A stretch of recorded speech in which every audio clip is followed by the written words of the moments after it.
After Reconstruction. After Reconstruction, the South remained the poorest section of the country. Rebuilding was slow. Poverty was widespread. African Americans lost most of the political power they had gained during Reconstruction. Northern whites began to lose interest in the problems of the South.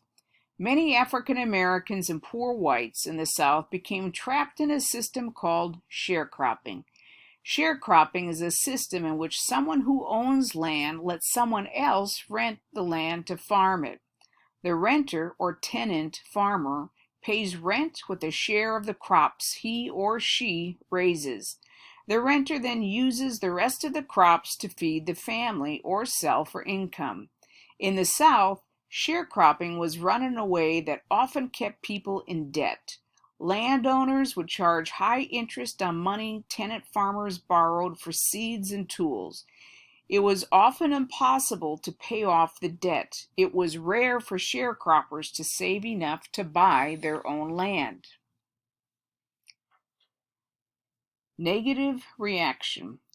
During Reconstruction, some white Southerners objected to rights for African Americans. A few formed a group called the Ku Klux Klan. This group used terror to restore white control. They burned African American schools and homes. They attacked African Americans who tried to vote. Congress passed laws against the group and its activities. However, the Klan continued its activity for years. In 1877, the federal government withdrew the last federal troops from the South. White Southern Democrats regained power in state governments. They passed new laws known as Jim Crow laws that reinforced segregation. Other laws kept African Americans from voting. Some states charged a poll tax or payment to vote. Many African Americans couldn't afford the poll tax.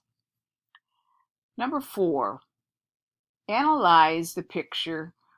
What can you infer about the life of a sharecropper?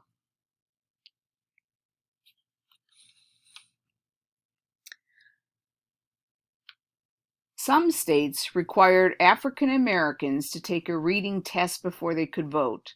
Under slavery, many had not been allowed to learn to read or write, and so they failed the test.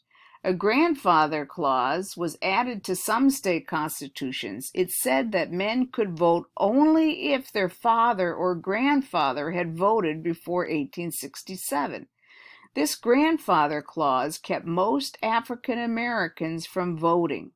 Because they had not gained the right to vote until 1870, it would be a long time before most African Americans enjoyed the civil rights they should have as citizens. Got it. Sequence. Organize these events in the correct sequence on the timeline. 13th, 14th, and 15th Amendments, Civil Rights Act, First Reconstruction Act. Number 6, as a result of the war, you are now freed from slavery. In a letter to a friend, describe how things have changed for you because of the war. Number 7, identify 3 effects the Civil War had on the Constitution.